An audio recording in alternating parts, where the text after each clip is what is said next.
Hi, I'm composer Michael A. Levine, and you should be listening to Score Notes.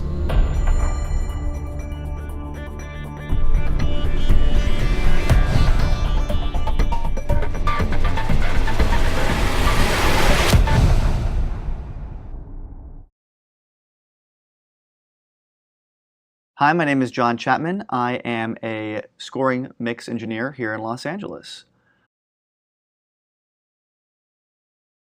I got my start after I graduated from college. I took an internship with a notable composer.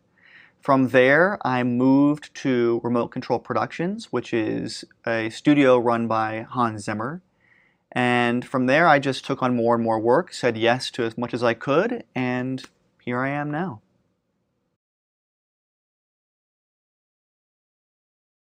The recording and mixing process is really the idea begins with the composer, not with me.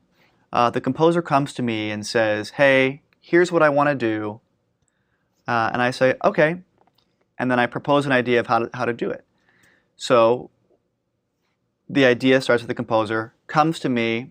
I say, "We'll record it like this." After the recording process, I've already started to develop ideas on how to mix it. So I bring the recordings into the mix room.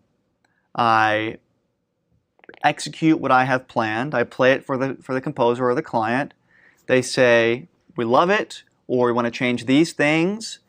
We go and we make it something that the client wants it to be, and then we take it to mastering. Now, mastering I usually don't do myself. I try to be objective as much as possible with the music, and I've already given myself to the piece of music. So mastering I like to leave for a third party, and that's really just when somebody takes it and they listen down to it and they do somewhat broad shaping to the music, either through EQ or level or compression. And then we upload it to iTunes and you all listen to it on your phones.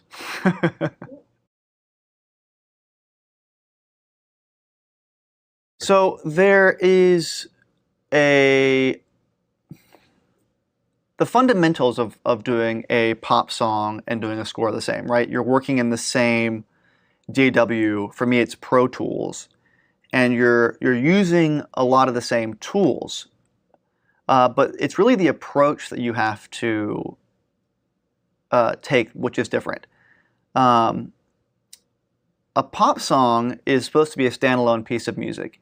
You know, it has to be able to play through somebody's radio, and they need to jam out to it. So the vocals need to be heard, the snare needs to be heard, the important elements that people latch onto in a song need to be stars. This can also be said for a film score, but the film score is not the primary, in most cases, is not the primary audio that the audience is listening to. Dialogue is. So score is really meant to play around the dialogue and to bring out the emotion of the scene. So my focus is a lot more on how can I extract the emotion from the greater piece. That's really like in a few words, a big difference between doing a pop song and doing a score. Well, if I were going to talk about difficulty, they're both difficult. They both take a different approach. You know, sometimes a score is the process for it is a lot more convoluted than a pop song. A pop song is pretty straightforward. Um, we already have the sound. It exists in the world. We're used to hearing pop songs. So you kind of, when you get a pop song, you know it needs to be done. It's fairly straightforward. There are times when it's not, but generally, like, you know what you need to do. With a score, there's often a bit of discussion that has to happen and a bit of figuring out that needs to happen. But they're both challenging. They're both challenging. They're both easy. They're both challenging.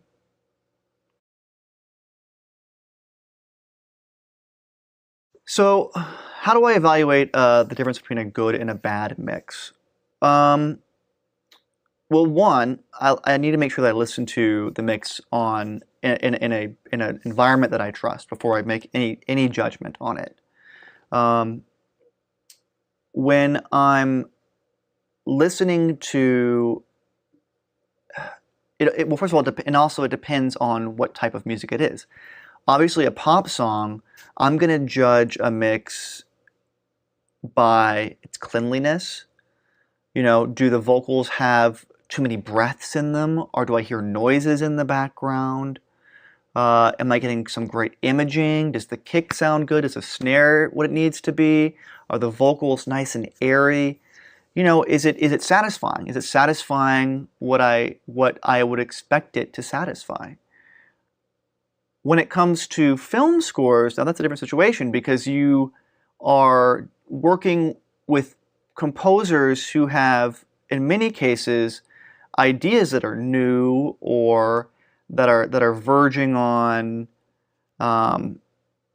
unheard material.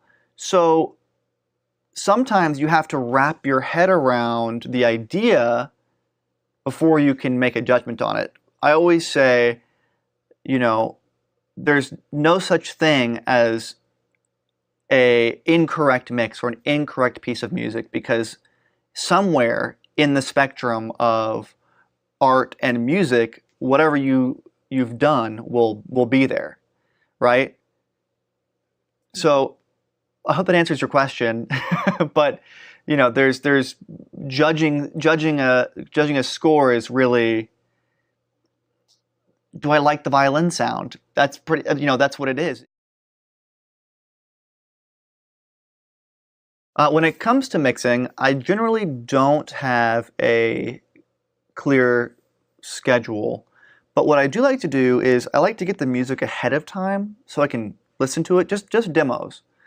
And I can wrap my head around it. The night before I start a mix, I'll just be thinking about how I want to set up, the type of sounds I might want to, you know, get, the type of reverbs I might want to use. And then when I come in the morning, I execute all those technical aspects. And then I might take a break and step back, get lunch maybe. And then I'll come back in the afternoon and I'll do a bit more creative massaging. You know, I'll listen to what the song or the cue needs and I'll make changes based on that. But when it comes to schedule, no, I don't really have a clear schedule. Usually my schedule is dictated by what the post-production schedule is on a project, you know, when they need the material. But, you know, given a perfect situation, you know, I take my time. I pace myself.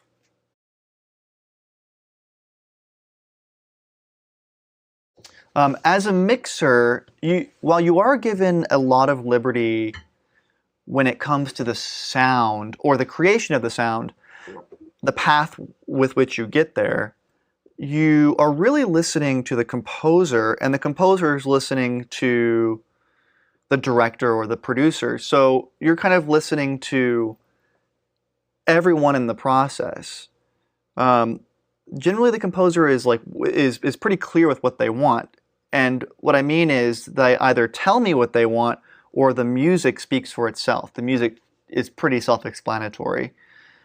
So I would say that I am given a lot of freedom in the route in which we take to get to the final product.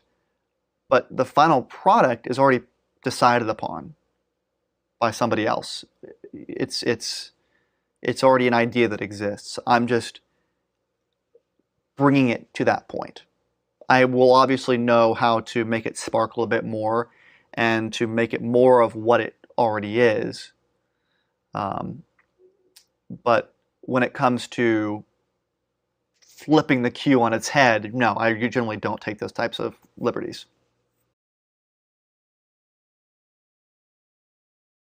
Well, generally, so if a director has a comment, I absolutely am going to implement that comment. I'm going to do it right then and there. Generally, the composer or the music editor for film scores is the liaison between me and the filmmakers. So comments from the filmmakers generally don't happen too frequently. It's mainly the composer who has the comments. But if a director or a producer has a comment, I will definitely address that. So when I mix a film score, generally what I do is before I even start, I listen to the composer's ref by itself, and then I listen to the ref with dialogue and sound effects, just so I can get an idea of the sonic landscape of the scene that's being scored. Generally, the composer has already done a good job of staying out of the way of dialogue and sound effects. You can't really compete sonically with an explosion. So I just like to get a general idea, and then I turn off the sound effects, and I mix the cue. And after mixing for a bit, and I think that it's a good standalone piece of music, I'll listen to it with dialogue and sound effects, and I'll make adjustments accordingly. I want it to be a piece of audio that can fit into the greater story and the greater film. Well, how about there's still a sound mixer, right? Yes, there's a. So they will mix the score. Yeah, well, they'll. And, I mix the piece of music as a as a piece of music. I'll mix it, and I'll make accommodations for sound effects and dialogue if necessary. But yeah, there's a step after me in film scores that's something called a dub or a final mix, which is when they take all the audio for the entire movie, dialogue, sound effects, backgrounds, Foley, all of it, music, and they mix it together. And they might get stems from me, and they'll say, oh, you know what, there's too much low end happening here, because they have updated their sound effects, so they might remove a timpani hit or something, or reduce it. So there's a step after me that massages the whole sonic landscape even more. cool. Good to know. So I really cut my teeth with Hans, and I owe a lot to him for making me the person that I am. Working with him, it's always very focused, it's always very organized, it's always very efficient, and it's always a good product.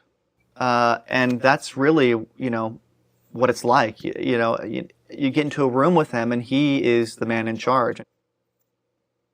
Cool. Mm-hmm. So I've mixed a number of scores for Hollywood, and I've mixed a number of songs and score for the Chinese market, including Tencent. They're both similar in that I'm using the same technology to mix them both, and I'm using my orchestral knowledge to mix them both. One thing that's different is the Chinese market is all the way in China. So I'm communicating with people on the other side of the world, and that's pretty cool. They also have ideas about how certain instruments should sound. Like a pipa and guzheng have a certain sound to the producers and composers I've worked with in China that seems to fall within a pretty common idea. Whereas in Hollywood, it's the gamut. You could have a guzheng going through a 12-second reverb to create an effect. So those are some of the main differences. Generally, when working with Chinese directors and producers, of course, there's a language barrier. There's a language barrier with everybody who's not of a common language. But like with any creative process, there's always going to be a back and forth, and the way that we figure that out is they make a comment, I do something, they either say, this is right, you've gone too far, or this is perfect, or you've not gone far enough, or it's not bright enough. So it's just like any creative process, but it just so happens that we don't speak the same language. Yes, I had a small role in Venom. I was the tape op for another engineer named Chris Vogel, who's very talented, and I also edited the score. Not the music editor, but when we received the recordings, what I do is I comp everything together and choose the best takes, but also I try and make it as musical editorially as possible. Yeah, in the future, I would love to work with more Chinese projects. I think that China is a growing market and a growing creative place that is trying to influence the world culturally, and I would love to help usher that in.